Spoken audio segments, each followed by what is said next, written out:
What's up, you guys? Marty Schwartz here again, guitarjams.com, trying to bring you guys a bunch of different diverse guitar lessons. I did a really cool gig with a friend of mine's band called the Style Tones. I was filling in for them. They're a huge soul band with great lead singer, horn section, super funky, and I had to learn like 35 songs in a couple days, all funk soul. So I really have that in my system right now, and I wanted to show you a cool little device I think you guys can use. And it's not just funk per se, it's just like a bluesy R&B rhythm chop that you can add to your arsenal. So let's give it a shot. Also, I have some really cool blues licks that are not on YouTube, and I'm going to leave a link down there for those blues lick lessons that you can check out, like in the style of B.B. King, Stevie Ray Vaughan, Eric Clapton. Pretty cool stuff. But anyway, let's zoom in, and I'm going to show you some funky R&B chop thingies. All right, here we go. All right, this is funk rhythm lesson close up. Take one.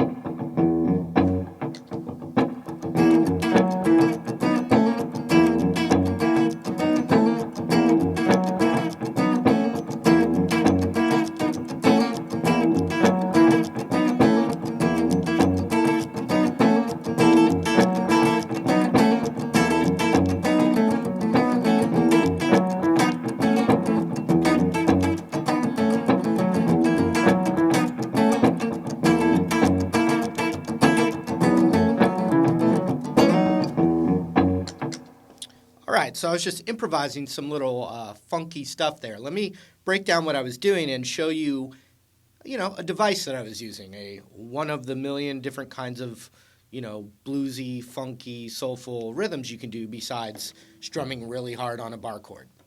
And those are always fun because you can, they're like licks, you can just add one at a time into your arsenal. You have a much better chance of them actually sticking with you than, a whole book of a million of them, like just take one and try and use it. All right, enough of that. So I was playing just a real simple, rhythm. So I had a beat using the Boss RC3 loop pedal, under $200. No endorsement, but they work great. So we're gonna go like this. We have a little rhythm, and then I'm playing this bass line, and it's an F sharp.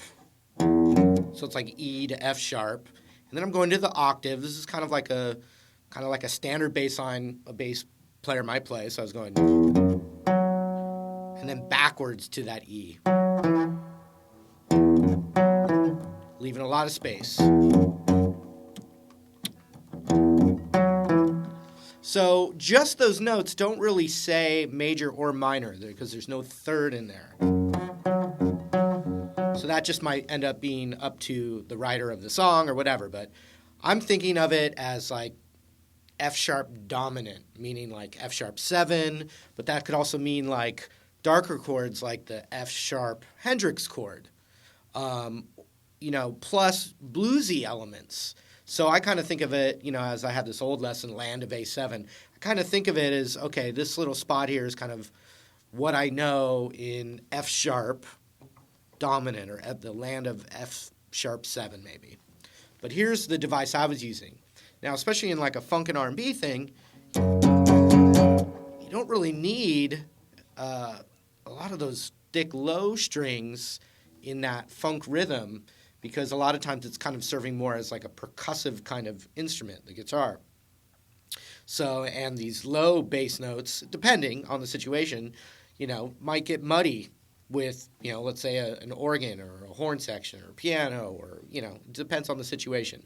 But a lot of times with the funk rhythm, you can focus on this upper register section, the kind of top sounding strings here, and they cut through real nice. So check it out. Here's what I was playing, and I'll kind of explain what it is. First, I could just play what I think of as like an F chord with the root being right there, as far as the shape. but that's an F sharp note. So this would actually be an F sharp major chord right here. That's kind of the form of this device I was using. But we want to make it like a funky bluesy thing. This is just a straight up major chord. Okay, we're going to change it up a little bit. We're going to take our ring finger off. And now I'm just focused on the G, B, and high E here. Okay, that's still just the upper register of an F sharp major chord. But now what we want to add is the dominant 7, which I'm going to play right here on the 5th fret of the B string.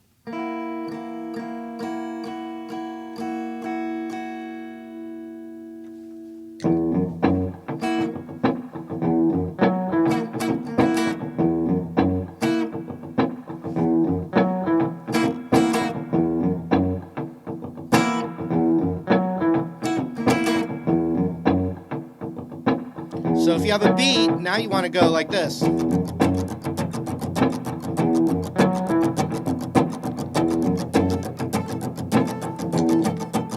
When I play more of a funk rhythm, James Brown style, I actually start to hold it with 2 fingers. Whereas when I'm soloing, I'm holding it, just with my thumb and index. Whereas sometimes when I get the rhythm going and it's the real percussive-y kind of thing, I find that it's more like a paintbrush to me, but that's totally up to you. But 1 E and a 2 E and a 3 E and a 4 E and a, then hold this shape here, but don't press down on the chord. Watch. Here's a press down. Now when I relax the chord, but I keep, the shape, but I just don't put any tension down,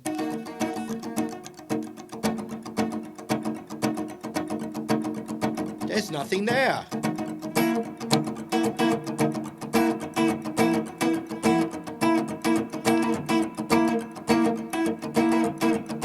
So I'm getting this just second nature with the and a 2 E and a 3 E and a 4 E and a 1 E and a 2 E and a 3 E and a 4 E, 1 E and a 2 E and a 3 E and a 4 E and a 1 E and a 2 E and a 3 E and a 4 E and a 1 E, 2 E and a 3 E and a 4 E and a 1 E and a 2 E and a 3 E and a 4 E and a, the chord shape,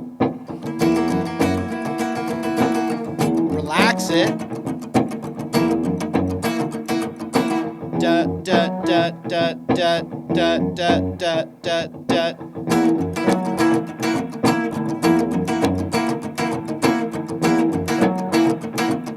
Squeeze, squeeze, squeeze, squeeze, squeeze.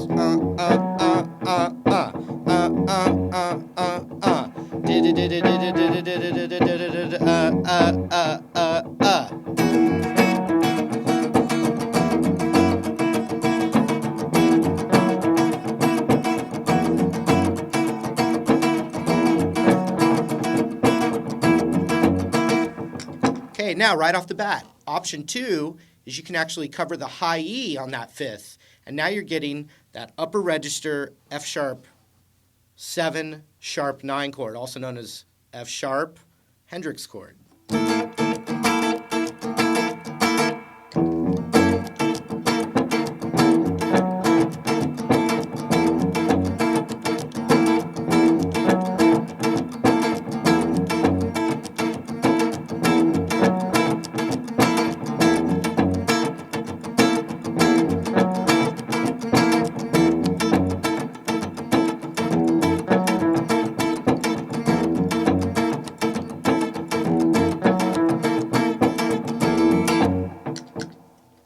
Okay, I'm going to add another device now, and it's this little bluesy thing.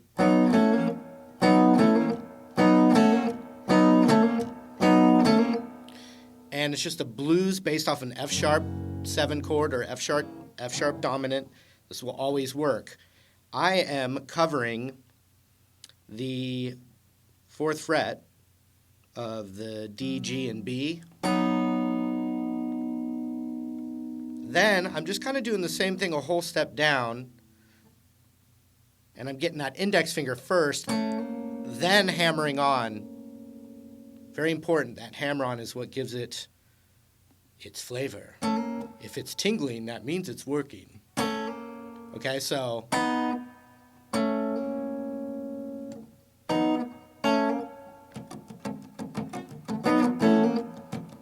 see, I can still do that 1 E and a 2 E and a 3 E and a 4 E and a.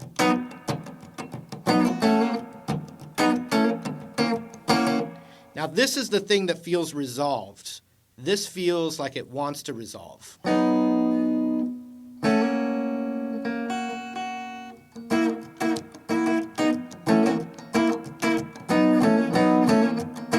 Now you can just improvise any piece that I've showed you already.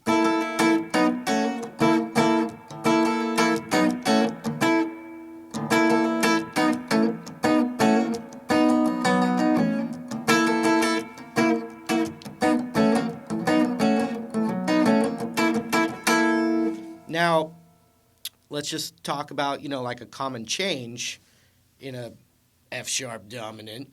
This will be a big shock to you, but it would be the 4 chord. And the 4 chord of F sharp, that's an F sharp on the, on the bass note there. Fourth is just right next door. So whatever note that is the fourth. It's a B. So the cool thing is I can take this whole device in F sharp and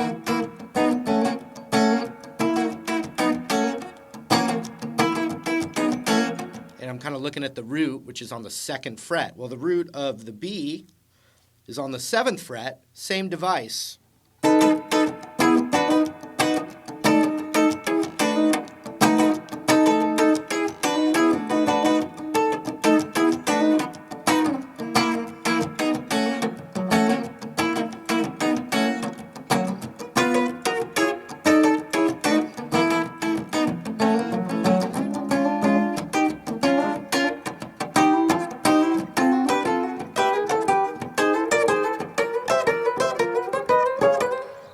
Any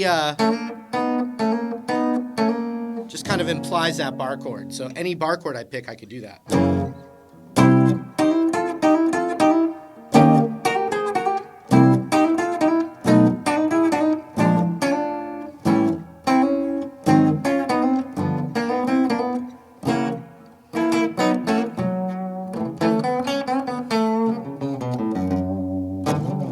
And in a bluesy element, that F sharp minor pentatonic is scale.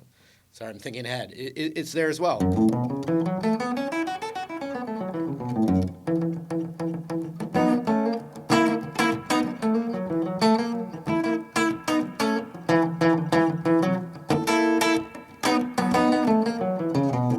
All right. Hope you can add that to your normal roster of rhythm chops. Thanks for hanging out with me. I do have those bonus blues lick things in that link down there. You can check those out. I really appreciate it. Or we'll see you in another video lesson real soon. Take care. See you later.